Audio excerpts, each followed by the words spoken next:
In this video, I'm going to talk about a WWE superstar who's been one of my favorites since childhood, and still is in adulthood.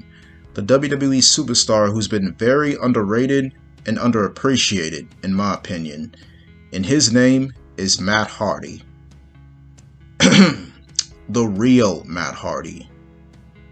I said the real Matt Hardy. There you go. Now this is the Matt Hardy I know. The guy who lives for the moment. The guy who will not die. The guy who had a pretty classic theme song I used to sing all the time in my youth. Like I said before, besides The Undertaker, Matt Hardy is one of my favorites in WWE. After seeing him a few times, I was also starting to get to know his brother, Jeff Hardy, who is pretty amazing in the ring himself, especially in a tag team with his brother. In my opinion, the Hardys are the second greatest tag team in WWE. The top greatest tag team are the Brothers of Destruction. The third are the Usos. Anyway, these two have had a lot of success, especially in their individual careers. However, they didn't have the somewhat similar or fair amount of success in their careers. What do I mean by that, y'all ask? Well, let me put it this way. Remember the rivalry Matt and Jeff had back in 2009? It all started when Matt hit Jeff with a steel chair, costing him the WWE Championship at the Royal Rumble.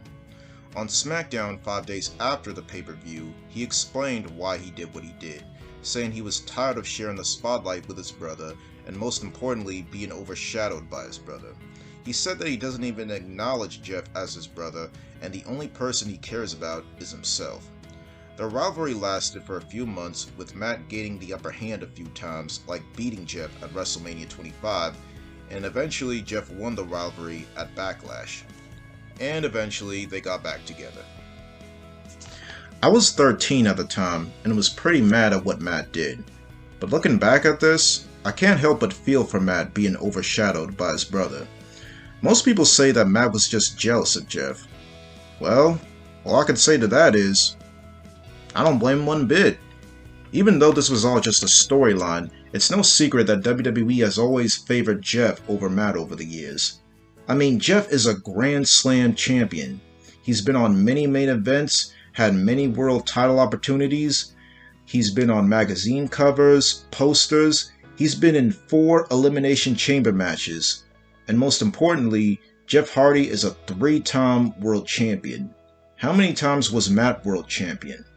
0. How many Elimination Chamber matches has Matt been into? None. How many world title opportunities did he have? Just 1, and that was a world title battle royal on SmackDown 2007. Sadly, I feel most people only see Matt Hardy as nothing more than a tag team champion, because most of the time in his career, that's what he's won. Tag team titles, tag team titles, tag team titles, tag team titles, even more tag team titles. Not that there's anything wrong with tag team titles. I mean, I'm glad he's won tag team titles. Heck, he's won more tag titles than his brother. But why just tag team titles? Why not the world title? As good as Matt is, it kind of pisses me off that they never made him world champion. Not one time. Now, I know what y'all thinking. Yes, Matt's a former ECW champion. And yes, he has won major titles in the past other than tag team titles. He won the Hardcore Championship, European Championship, Cruiserweight Championship, and the United States Championship. Well, let me put it this way. Yes, Matt Hardy has won the ECW title, and yes, it does count as a world title, but the ECW title isn't really a world title. No, wait a minute, what am I saying? That don't make sense. Yes, the ECW title is indeed a world title. What I'm trying to say is, it's just not the same as the 2 big gold belts that Jeff held. And here's another thing. All the major titles Matt held in the past, except for the US title, are all retired, including the ECW title. People barely talk about them like they don't even exist. And let's say those major titles never existed, including the ECW title. In fact, let's say ECW itself never existed. That Matt would have had the Cesaro treatment. a multiple-time tag team champion, and a former United States champion. I mean, take Backlash 2008 for example, when Matt beat MVP for the US title. One of the commentators said Matt Hardy's first major win, meaning Matt Hardy's first major championship. Wow. Wow. Now that is just sad. Like I said, it pissed me off that WWE always treated Jeff better than Matt. Heck, they didn't even bother giving him a farewell segment before leaving the company. But I bet all my money they would have given Jeff one. And no, I don't hate Jeff. I love Jeff. He's also one of my favorites. I mean, I had the opportunity to meet him in person. And in all honesty, he deserved all the accomplishments he's had. I just don't think it's fair that he had all the privileges that Matt never had. World title shots, main events, posters, DVDs, etc. Heck, when I met Jeff in person and asked him about it, even he didn't know why it was like that. Even he didn't know why Matt never had the same opportunities as him. However, here's some claims that fans make as to why Matt didn't get those opportunities and why Jeff was treated better. Jeff is better than Matt. Okay, now, everyone is entitled to their own opinion, but my question is this. How exactly is Jeff better than Matt? How is Matt not as good as his brother? Oh, so because Matt isn't a high flyer, doesn't take dangerous risks, jump from heights, and nearly kills himself like Jeff, that means he's not as good? Well, in that case, why wasn't Shane McMahon champion? He jumps from heights. Why isn't Humberto Carrillo champion? He's a high flyer. In fact, why was Randy Orton champion? He's not a high flyer or jumps from heights. Why was Alberto Del Rio champion? He wasn't a high flyer or jumps from heights. Well, then I guess that Jeff was better than all the other world champions. Look, in my opinion, Matt is just as good as Jeff, and he doesn't need to do all those crazy things to prove that. I'd recommend watching these video references if you disagree. They're both good in their own way, so that claim is invalid. Jeff was more popular and sold more merchandise. More merchandise means more money. So that's why he became champ and Matt didn't, because of popularity. So a superstar has to be popular in order to be world champion.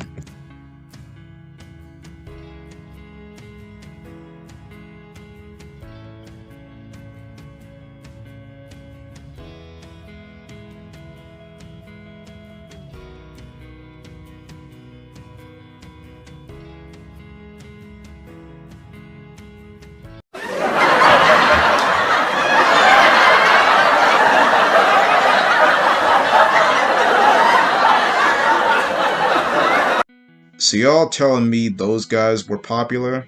I mean, Jack Swagger was cool. I liked when he was champ. But to my surprise, people forgot he was champ. Oh well, at least he was. Matt Hardy isn't main event or world championship material. He's a mid-carder at best. He can never be a good world champion. Okay, and how would y'all know that? They never even gave him a chance. They gave Jeff a chance. Heck, they even gave Kofi Kingston a chance. Why not Matt? I mean, does anybody remember the Jeff Hardy and CM Punk rivalry back in 2009, where CM Punk won the rivalry by beating Jeff Hardy in a steel cage and sadly removing him from a WWE? In all honesty, this would have been a perfect chance and a perfect opportunity for Matt to shine. After beating Jeff, Punk would now have a rivalry against his brother, and Matt would eventually beat CM Punk to become the world champ. It would be like Matt was out to avenge his brother and win the World Heavyweight Championship in Jeff's honor. That's what I was hoping for. Unfortunately, CM Punk moved on to a feud against The Undertaker and lost the title to him instead. Not that there's anything wrong with that. I mean, I love The Undertaker. He's not only my top favorite wrestler in WWE, but he's also the best wrestler in WWE. I mean, I got a video about the 3 ways Undertaker could have retired in WWE. If you haven't watched it yet, feel free to whenever you have time. Anyway, I was happy that Undertaker won the world title. I'm just saying I would have liked it more if Matt took the title from Punk, then the Dead Man would be next. I'm sure Matt would have had a pretty good feud with the Phenom. Or what they could have done is create a storyline where Matt not only gets tired of feeling like he's second rate and overshadowed by Jeff, but he actually does something about it, and that's proof that he's just as good as his brother by giving it all he's got in every match he competes in. It would sort of be like an underdog story, something that Daniel Bryan and Kofi Kingston had. Unfortunately, Matt has been in a situation where his career was going nowhere in WWE. He was barely on television, probably lost more matches than he's won. He was nowhere near to a world title opportunity, not even a Money in the Bank contract. And eventually they released him, and he moved on to other companies such as TNA, where he was actually given a chance, and Ring of Honor. Another thing that Jeff told me is that Matt has been wanting to quit WWE for a while, saying that he wanted to be creative and do his own thing. And like I said before, I don't blame him. I don't blame him for leaving. Now I don't know about Jeff, but Matt should have never returned to WWE. I mean, don't get me wrong, I was glad that the Hardys came back at WrestleMania 33. It was a big moment, especially when they won the Raw Tag Team titles. But I had a feeling that Matt would most likely be used for putting over new talent. And sadly, I was right. I mean, yeah, Jeff's been going through the same thing, but it's been a lot worse for Matt. At least Jeff had a few more privileges since coming back to WWE, like becoming a Grand Slam champion. Matt came back, and what did that do for him? Besides winning a few more tag team titles, winning a battle royal at WrestleMania that I doubt anyone even talks about, and just one main event. Honestly, nothing. Not even an Intercontinental title reign. In fact, this is almost as similar as the time before he left WWE back in 2010. Barely on television, losing more single matches than winning them. Even a stupid broken gimmick couldn't help him. Yes, I said it. No, you're not hearing things. Yes, this is an unpopular opinion, and y'all might hate me for this, but I gotta say it. The broken/woken gimmick is stupid. I'm sorry, it's just stupid. With all this, oh, yeah, oh, I knew you'd come. I will delete you, delete. It's stupid.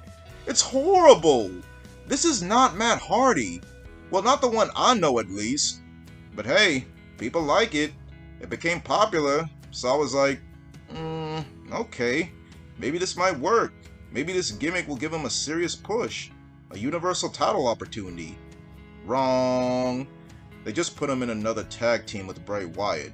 Yeah, he won the Raw Tag Team Championship again, and look how that worked out for him. Then he won the Tag Team Championship with Jeff again on SmackDown, which was a short reign due to Jeff's injury. When Jeff was out, almost no sign of Matt, except a couple scenes where he's getting beat down or chasing after the 24/7 title. Wait, what? Really? Y'all having a legend like Matt Hardy go after this garbage? This pathetic excuse for a championship? Wow, y'all gonna play Matt like that? Wow. Just wow. And that's another thing that pisses me off. Matt does fine when he's with Jeff, but when he has to be on his own, crap like this happens. So you're telling me that Matt can't do anything without his brother? So just have him go after the stupid 24/7 title. Speaking of a 24/7 title, let me go off topic real quick and just give a suggestion. Now this is just my opinion, but instead of that belt, why not create a championship that's actually cool? And if you don't know what to do with the jobbers in WWE, have them compete for that specific title so they can actually have some screen time. That's just a suggestion. Anyway, after that mess, Matt went back to Raw, probably lost a few more matches, got attacked by Randy Orton twice, and eventually got released. Again. And like I said before, Matt Hardy should have never returned to WWE in the first place. It really wasn't worth it. I mean, it's better to be in a place where you're appreciated than be in some place that you'll be taken for granted. Which is why I believe some superstars want to leave the company. But Vince won't let them. Or maybe it's because the WWE is the only company they know and they gotta provide for themselves and for their families. Which is understandable. But already knowing other companies such as Ring of Honor and TNA, Matt should have just stayed in one of those companies. I bet they most likely treated him way better than how WWE treated him. I know Matt is in AEW now and he hasn't had a serious push yet, but I still have hope for him, you know? I still have hope that AEW will eventually push him, make him world champ, and treat him way better than WWE. And before y'all say something like, Matt's too old, he can't be champion. Well, there are two issues with that theory. One, Chris Jericho was champ, and he's older than Matt. Can anyone explain that? If it happened to Jericho, I don't see how it can't happen to Matt. And two, I bet with all my money that if Jeff went to AEW, he would have eventually got a world title opportunity, and no one would have had a problem with that. Some people complain that Jeff's world title reigns were short, but at least he was champ, unlike Matt. Now, I'm not saying that Matt Hardy should have had the exact same privileges as Jeff, but come on, at least one world title reign wouldn't hurt. But Vince just couldn't do that. I'm just saying, this is all just my opinion. Let me know what you think in the comments section. Agree with me, disagree with me, accusing me of whining and complaining. Don't really care. What matters is you know what this video is about. An underrated superstar who deserves so much more and so much better than what he was given. Feel free to like, subscribe, and share with your friends.